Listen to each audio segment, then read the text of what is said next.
तो चलिए आज का हमारा टॉपिक है कोरोजन और रेंसिडिटी। ठीक है, ये आपकी अब चैप्टर का लास्ट टॉपिक आ चुका है। तो सबसे पहले कोरोजन सुनते ही आपके दिमाग में क्या आता है? सड़ना। किसका सड़ना? मेटल का सड़ना।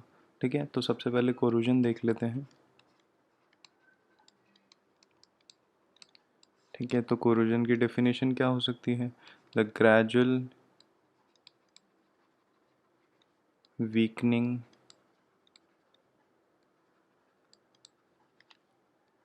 of metals due to the action of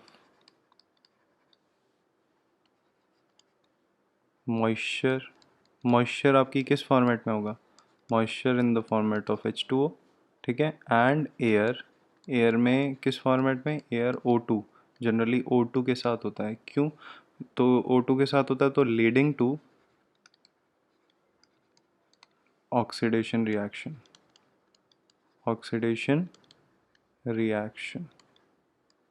ठीक है, वो क्या करता है असल में? आपका कोई भी मेटल है, कोई भी मेटल वो अगर पानी के साथ और एयर में O2 के साथ अगर आपस में रिएक्ट करेगा तो आपका मेटल कोरोड हो जाएगा।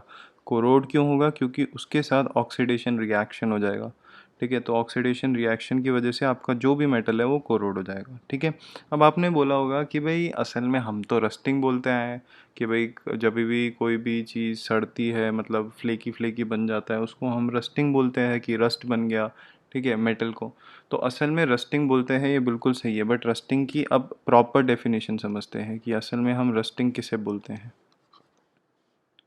तो रस्टिंग, ठीक है, असल में रस्टिंग का मतलब होता है corrosion, but corrosion specific metal पे। वो कौन सा मेटल है? वो मेटल है आपका आयरन। ठीक है, तो हम बोलते हैं कोरोजन ऑफ आयरन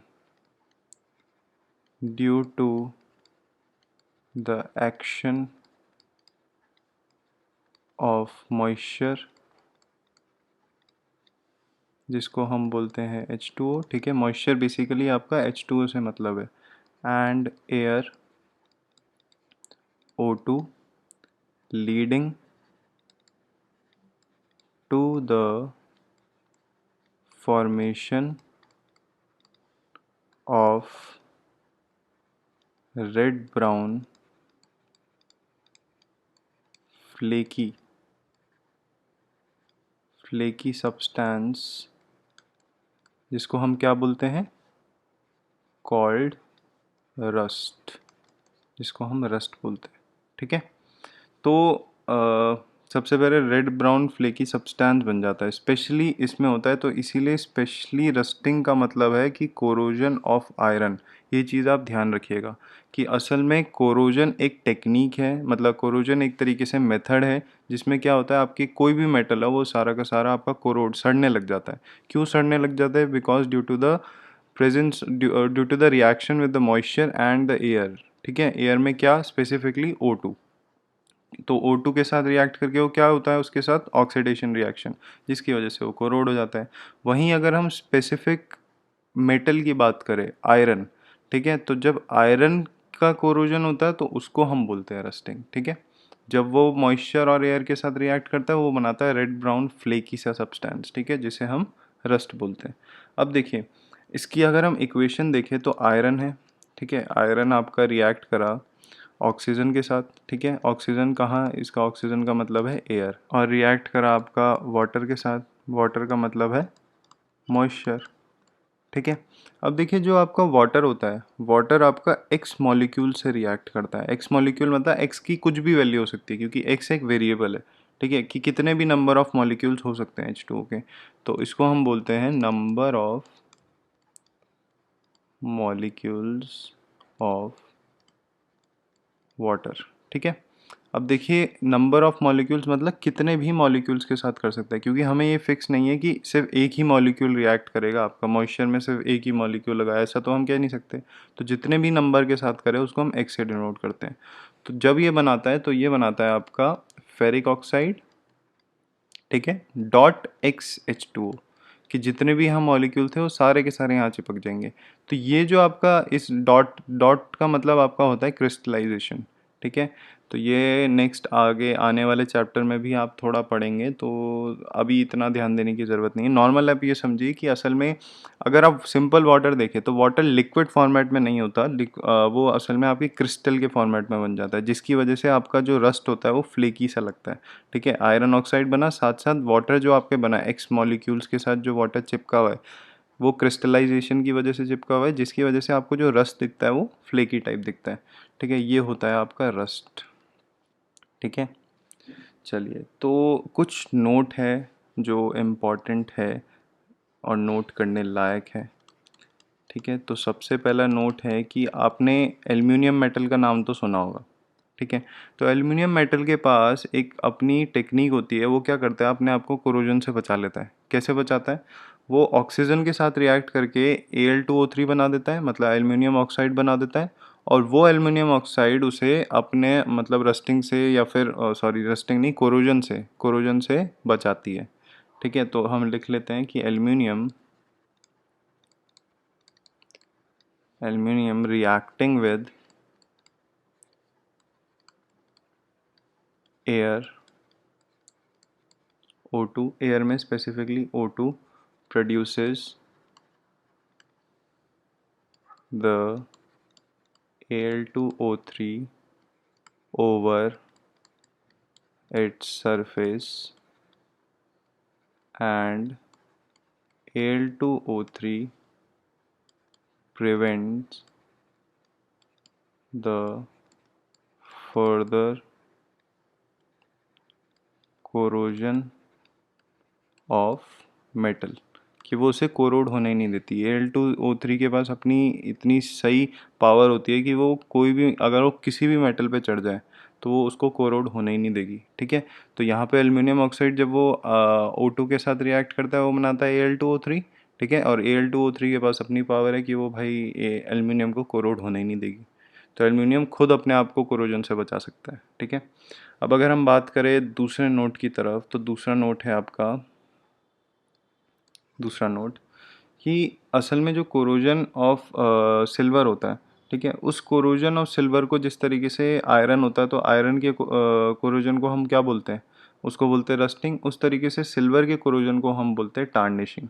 ठीक है, उसमें क्या होता है आपका जो सिल्वर होता है वो आपका ब्लैक से कलर का बन जाता है। ठीक है, थोड़ा सा काला पड़ जाता है। ठीक है, तो उसको हम बोलते हैं टार्निशिंग ऑफ सिल्वर। ठीक है, तो लिख लेते हैं corrosion of silver is termed as tarnishing of silver, where silver reacts with H2S, इसको हम बोलते हैं हाइड्रोजन सल्फाइड। ठीक है, हाइड्रोजन सल्फाइड एक गैस है, एक H2S के साथ रिएक्ट करती है to form a black layer of silver. ठीक है, ब्लैक लेयर ऑफ सिल्वर बनाती है जिसको हम बोलते हैं सिल्वर सल्फाइड। ठीक है,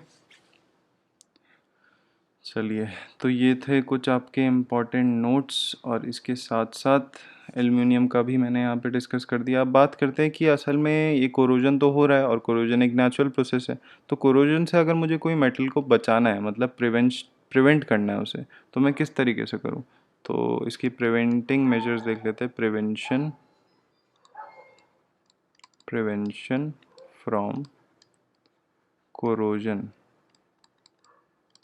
ठीक है, अब अगर आपको प्रिवेंशन करनी है कोरोजन से तो आप किस तरीके से करेंगे? तो सबसे पहला है कि जो आपका मेटल है उसे आप पेंट कर दो।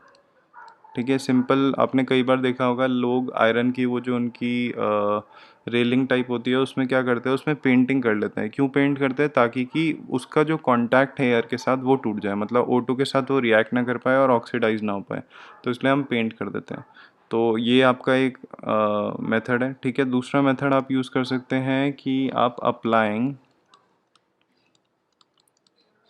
ल्यूब्रिकेंट ल्यूब्रिकेंट लगा सकते हैं। ठीक है, ल्यूब्रिकेंट का मतलब क्या होता है? बेसिकली हम इस मेथड को ग्रीसिंग भी कहते हैं। इसमें हम क्या करते हैं, हम जैसे आपने इंजन में देखा होगा, आप तेल डालते हैं, ठीक है। तो उस तेल को क्यों डालते हैं, इसलिए डालते हैं ताकि कि एक तो ये होता है कि वो स्मूथली वर्क करे, और एक इसलिए होता है ताकि कि वो एयर के कांटेक्ट में ना पाए, क्योंकि तेल की जब लेयर चढ़ जाएगी तो वो क्या करेगा, वो एयर जब उसके साथ कांटेक्ट करने की कोशिश करेगी उसको कट डाउन कर देगा, जिसकी वजह से मेटल ऑक्सीडाइज नहीं होगा, ऑक्सीडाइज नहीं होगा तो कोरोड नहीं होगा। तो ये दोनों आपके मेथड है जो थोड़े से सस्ते मेथड है, मतलब आप यूज़ कर सकते हैं।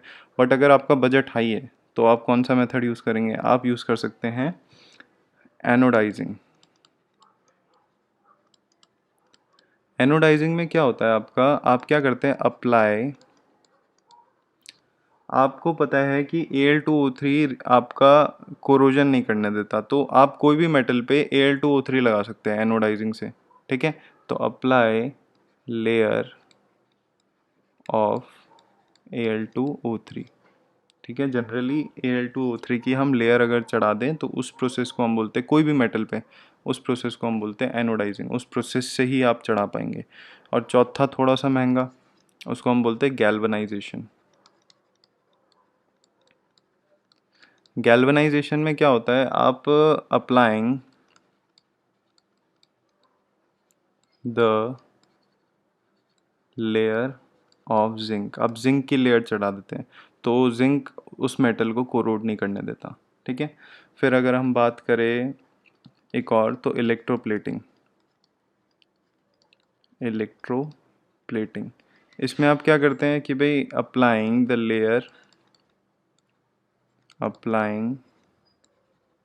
Layer of one metal over another metal, ठीक है। आप क्या करते हैं कि एक मेटल के ऊपर दूसरे मेटल की लेयर चढ़ा देते हैं, तो मतलब कि हो सकता है कि जो दूसरा मेटल मेटल है वो इतनी जल्दी कोरोड ना हो, तो इसलिए उसको उसने प्रोटेक्ट कर दिया पिछले वाले मेटल को। तो इस मेथड को हम बोलते हैं इलेक्ट्रोप्लेटिंग, कि भाई आपने एक मेटल के ऊपर दूसरे मेटल की लेयर चढ़ा दी, तो पहले वो कोरोड होगा तो वो कोरोड होगा, उसको हटा दिया, तो आपका अंदर का जो मेटल था वो सेफ रहा, ठीक है। तो इलेक्ट्रोप्लेटिंग भी आपकी एक टेक्निक है। तो चलिए, आपने ये तो देख लिया, अब देख लेते हैं कोरोजन, आपने देख लिया, होपफुली आपको क्लियर हो गया होगा। अब हम जाते हैं रैंसिडिटी के ऊपर, कि रैंसिडिटी क्या होती है। तो रैंसिडिटी क्या है, आपको पता है, जिस तरीके से कोरोजन होता है, कोरोजन क्या है, कोरोजन है सड़ना ऑफ मेटल, कि मेटल जब आपका सड़ता है कैसे, जब ऑक्सीडेशन हो जाता है उसके साथ, कि वो एयर और मॉइस्चर के साथ रिएक्ट कर देता है, ठीक है। उसी तरीके से अगर ऑक्सीडेशन ऑफ फूड हो जाए, फूड में स्पेसिफिकली उनका फैट और ऑयल, उन दोनों का अगर ऑक्सीडेशन हो जाए, तो कभी कभी आपने देखा होगा आपके खाने से स्मेल आ जाती है, या फिर आप खाते तो अजीब सा टेस्ट आता है, ठीक है, अनप्लेजेंट टेस्ट सा आता है। तो उसमें क्या होता है, आपके जो अंदर के, जो खाने के अंदर के फैट्स हैं, जो उसके ऑयल्स है, वो ऑक्सीडाइज्ड हो जाते हैं आपके मॉइस्चर और ऑक्सीजन के कांटेक्ट में आने से। तो इसीलिए इस प्रोसेस को हम बोलते हैं रैंसिडिटी, ठीक है। तो इसकी डेफिनेशन देख लेते हैं। It is a condition which leads to the unpleasant taste and foul smell of food products due to oxidation of fats slash oils present in food, ठीक है।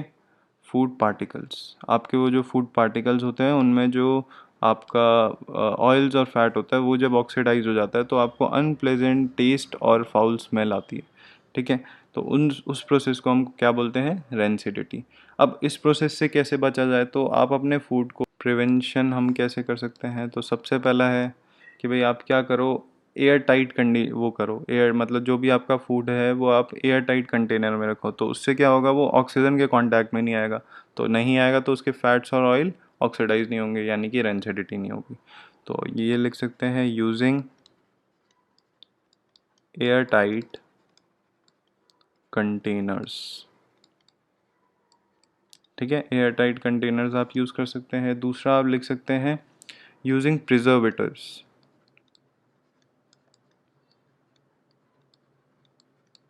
प्रिजर्वेटिव्स भी आप यूज़ कर सकते हैं। तो प्रिजर्वेटिव्स क्या करता है आपको कि भाई वो एक तरीके से लेयर चढ़ा देगा, जिसकी वजह से अंदर के जो फैट्स और ऑयल है वो आपकी ऑक्सीजन के कांटेक्ट में आएंगे नहीं, तो ऑक्सीडाइज नहीं होंगे, रेंसिडिटी नहीं होगी। ठीक है, और क्या कर सकते हैं, और आप रेफ्रिजरेशन की रेफ्रिजरेटर में रख सकते हैं।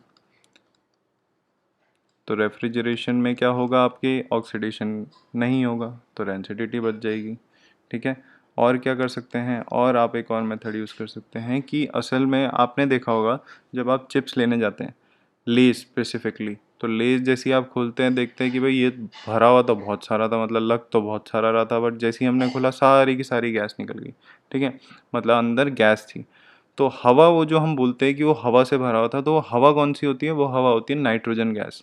तो नाइट्रोजन गैस हेल्प करती है कि आपको ऑक्सीजन के कांटेक्ट में ना आए, तो इसीलिए आपके जो चिप्स होते हैं उनमें नाइट्रोजन गैस भर दी जाती है, ताकि कि वो ऑक्सीजन के कांटेक्ट में ना आए और एसिडिटी उनको ना हो। ठीक है, तो using nitrogen gas for packing food. ठीक है, आपको जो नाइट्रोजन गैस आप यूज़ कर सकते हैं फॉर पैकिंग फूड को, अगर आपको फूड को पैक करना है तो उसको पैक करने के वक्त आप उसमें नाइट्रोजन गैस भर सकते हैं, जिसकी वजह से वो एक तरीके से इंसुलेटर काम करेगा, बचाएगा आपके खाने को, आपके खाने के अंदर जो फैट्स और ऑयल्स है उसको ऑक्सीजन से। ठीक है, तो चलिए यहाँ पे ये पूरे के पूरे नोट्स आपके समाप्त होते हैं, ये चैप्टर समाप्त होता है। अब आपको क्या करना है, आपको कुछ होमवर्क, सबसे पहले एक क्वेश्चन टेकअप कर लेते हैं, question number 14, question number 14 page number 16। देखिए क्वेश्चन कहता है कि भाई in the refining of silver the recovery of the silver from the silver nitrate solution involve the displacement by the copper metal, write down the reaction involve. Okay, तो ये कह रहा है कि असल में रिफाइनिंग ऑफ सिल्वर आप पढ़ेंगे, मेटल्स एंड नॉन मेटल जब आप पढ़ेंगे तो उसमें टॉपिक आएगा रिफाइनिंग ऑफ मेटल्स स्पेसिफिकली। तो रिफाइनिंग ऑफ सिल्वर की जब हम बात कर रहे हैं तो वो क्या है कि असल में जब आप, वो बोल रहा है जब आप AgNO3 लेते हैं, ठीक है, AgNO3 अभी मिक्स है, मतलब सिल्वर अभी खाली नहीं है, तो अगर आपको सिल्वर चाहिए तो आप क्या करते हैं, कॉपर के साथ रिएक्ट कर देते हैं। तो कॉपर के साथ जब रिएक्ट करते हैं तो आपको पता है कॉपर हायर रिएक्टिव है, ये लोअर रिएक्टिव है, तो ये क्या करेगा, इसे डिस्प्लेस कर देगा। तो इसे डिस्प्लेस करेगा तो क्या बन जाएगा, ये बन जाएगा CuNO3 होल ट्वाइस, क्योंकि देखिए Cu के साथ NO3 जाएगा, बट NO3 का 1 होता है, Cu का 2 होता है, तो इसको हमने करा क्रॉस, तो फिर CuNO3 whole twice plus Ag आपको अलग से मिल जाएगा। ठीक है, तो जब आपको Ag अलग से मिल गया तो इसका मतलब क्या है, इसका मतलब ये है कि असल में आपको सिल्वर अलग हो गया, जब सिल्वर कंबाइंड था तो सिल्वर आपको अलग से मिल गया। ठीक है, तो मतलब रिफाइनिंग ऑफ सिल्वर हो गई, आपको सिल्वर किससे मिल गया, Ag, मतलब सिल्वर नाइट्रेट से आपको सिल्वर मिल गया। ठीक है, ये आपका सिल्वर बन जाएगा। ठीक है, तो यहाँ पे डिस्प्लेसमेंट रिएक्शन आपका हो रहा है, तो बस यही आपको लिखना था कि रिएक्शन इन्वॉल्व। अब क्वेश्चन नंबर हम 17 लेते हैं उसी पेज में, क्वेश्चन नंबर 17 पेज नंबर 16। अब देखिए क्वेश्चन नंबर 17 क्या कह रहा है, shiny brown coloured element x. Okay, पूरे उसमें आप देखिए एलिमेंट, पहले हम देखते हैं एलिमेंट, तो एलिमेंट क्या क्या होते हैं, आपके ये सारे एलिमेंट है, hydrogen, helium, lithium, beryllium, boron, carbon, nitrogen, oxygen, सारे के सारे एलिमेंट है। ठीक है, तो उसने बोला है ब्राउन कलर्ड एलिमेंट, तो याद करो आपने इतनी बार पढ़ लिया, रेड ब्राउन कलर का क्या होता है, रेड ब्राउन कलर का क्या होता है, रेड ब्राउन ब्राउन कलर का कौन सा एलिमेंट होता है, तो एक्स तो आपको झट देनी आना चाहिए कि भाई कॉपर होता है। ठीक है, तो एक्स आपने आइडेंटिफाई कर लिया। अब एक्स उसने बोला है heating with air becomes black in colour, name the element x and the black coloured compound formed. Okay, तो उसने बोला एयर के साथ, जब जब स्पेसिफिकली हम बोलते हैं एयर की बात, तो एयर में हम O2 की बात करते हैं। ठीक है, तो जब हमने कॉपर को ऑक्सीजन के साथ यानी कि एयर के साथ जब रिएक्ट कराया तो ब्लैक कलर का कंपाउंड बना, वो बनता है आपका कॉपर ऑक्साइड। ठीक है, कॉपर ऑक्साइड आपका बना, ये होता है आपका ब्लैक कलर का। बस। तो आपने एक्स भी आइडेंटिफाई कर दिया, साथ साथ उसकी रिएक्शन भी लिख दी कि भाई वो एयर के साथ जब रिएक्ट करा वो ब्लैक कलर का कंपाउंड क्या है, कॉपर ऑक्साइड। इसको आप क्या बोलते हैं, कॉपर ऑक्साइड। ठीक है, चलिए बस फिर आपके लिए कुछ होमवर्क दे देते हैं। क्वेश्चन नंबर 18 आपके लिए होमवर्क है, क्वेश्चन नंबर 19 आपके लिए होमवर्क है, क्वेश्चन नंबर 20 आपके लिए होमवर्क है, पेज नंबर 16। ठीक है, चलिए आज की वीडियो के लिए बस इतना ही।